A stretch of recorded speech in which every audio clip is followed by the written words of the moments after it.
आप सभी को नमस्कार एवं जय श्री राम। आज हम भारत की स्वाधीनता पे बात करेंगे। भारत स्वतंत्रता के 77वें वर्ष में प्रवेश कर रहा है। परतंत्रता व पराधीनता से मुक्ति प्राप्त करने तथा स्वतंत्रता से स्वाधीनता के प्रतीक देश की एकता, अखंडता व संप्रभुता, सर्वधर्म सद्भाव, सामाजिक, आर्थिक व राजनीतिक न्याय दिलाने वाले महान भारत वर्ष के 77वें स्वाधीनता दिवस की आप सभी को हार्दिक बधाई एवं शुभकामनाएं। साल 1945 एक तरफ द्वितीय विश्व युद्ध, दूसरी तरफ भारत के महान स्वतंत्रता सेनानियों ने ब्रिटिश हुकूमत की कमर हिला दी। अंग्रेज ये समझ चुके थे कि अब हम भारत पर लंबे समय तक शासन नहीं कर सकते हैं। इसलिए द्वितीय विश्व युद्ध समाप्त होते ही ब्रिटिश के नए प्रधानमंत्री रिचर्ड एटली ने यह निर्णय लिया, जब हम भारत को 30 जून 1948 तक आजाद कर देंगे। परंतु जैसे ही समय बीतता गया, भारत की स्वतंत्रता सेनानियों ने अपने पराक्रम से ब्रिटिश सरकार को हिला दिया। Satyagraha, quit India movement, salt movement जैसे आंदोलन, भारत के लाखों लोगों के बलिदान, सुभाष चंद्र बोस की सशक्त सैन्य शक्ति, महात्मा गांधी जी के संगठनात्मक कुशलता और भारतवासियों के पराक्रम से भारत 15 अगस्त 1947 को स्वतंत्र हुआ।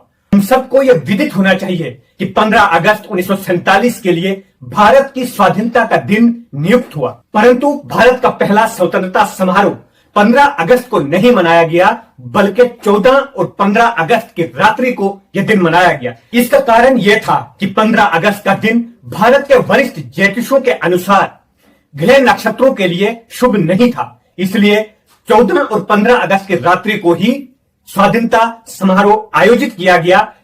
14 अगस्त 1947 को दिल्ली के संसद भवन के सेंट्रल हॉल में स्वाधीनता समारोह का आरंभ सारे जहां से अच्छा और वंदे मातरम के माध्यम से सुचेता कृपलानी ने शुरू की। वे बाद में उत्तर प्रदेश की पहली महिला मुख्यमंत्री बनी। ठीक 11:55 पर स्वतंत्र भारत के पहले प्रधानमंत्री श्री पंडित जवाहरलाल नेहरू जी का ऐतिहासिक भाषण हुआ, जिसमें उन्होंने कहा कि बहुत साल पहले हमने नियति से वादा किया था और अब वो समय आ गया है कि जब हम इस प्रतिज्ञा को काफी हद तक पूरा करेंगे। आधी रात के समय जब पूरी दुनिया सो रही होगी, भारत जीवन और स्वतंत्रता के लिए जागेगा। इस आजादी के दरवाजे पर हम खड़े हैं। भारत किसी एक मजहब या संप्रदाय का देश नहीं है, बल्कि भारत बहुत से धर्मों एवं मजहबों का देश है। अब हम भारत को नई प्रगति की तरफ ले जाएंगे।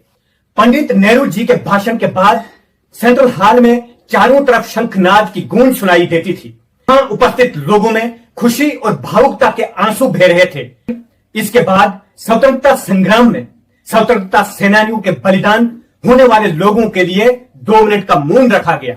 जैसे ही स्वतंत्रता समारोह समाप्त हुआ, पंडित नेहरू जैसे ही बाहर निकले, सेंट्रल हॉल के बाहर मूसलाधार बारिश हो रही थी। मानो ऐसा लग रहा था कि इंद्रदेव की क़यादत में समस्त देवता पुष्प बरसा रहे हैं। चारों तरफ भारत माता की जय और देशभक्ति के गीतों के स्वर सुनाई देते थे।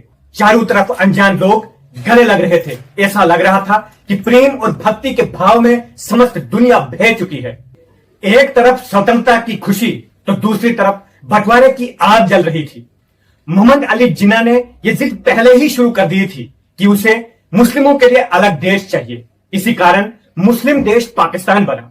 परंतु आजादी के 77 वर्षों के बाद आज हम यह आंकलन कर सकते हैं कि मुस्लिम देश पाकिस्तान किस स्थान पर खड़ा है और भारत किस स्थान पर खड़ा है। दोनों देशों ने आजादी एक साथ प्राप्त की, परंतु आज दोनों देशों की स्थिति क्या है ये पूरी दुनिया जानती है। भारत आज दुनिया की चौथी आर्थिक महाशक्ति है और पाकिस्तान अपने लोगों के लिए 3 समय का खाना भी प्राप्त नहीं कर पा रहा है। 2047 तक भारत का यह संकल्प है कि भारत विकसित राष्ट्र के रूप में खड़ा होगा और दुनिया की पहली अर्थव्यवस्था बनेगा। परंतु क्या पाकिस्तान अपने लोगों को खाना दे पाएगा, यह बहुत बड़ा प्रश्न है। आज जिस प्रकार भारत और पाकिस्तान के मध्य युद्ध चल रहे हैं, जितने भी युद्ध स्वाधीनता के बाद हुए, भारत ने पाकिस्तान को हराया, परंतु भारत केवल आर्थिक, राजनीतिक व सामाजिक स्थिति को मजबूत करने के लिए लगा है। वहीं पाकिस्तान दूसरे की धरती पर आतंकवाद फैलाकर उसे नष्ट करने के लिए प्रयास कर रहा है। इसी कारण पाकिस्तान विकास के क्षेत्र में भारत से कोसों दूर पीछे है। हम विकसित भारत का संकल्प लें कि आने वाले 2047 तक भारत दुनिया की पहली अर्थव्यवस्था के स्थान पर खड़ा हो। इसी अपेक्षा के साथ, इसी निवेदन के साथ आप सभी से आग्रह करते हुए कि आज भारत की स्वाधीनता के लिए कमेंट बॉक्स में जय हिंद जरूर लिखें। इतना ही कहते हुए आप सभी का बहुत बहुत धन्यवाद। जय हिंद, जय भारत, जय श्री राम।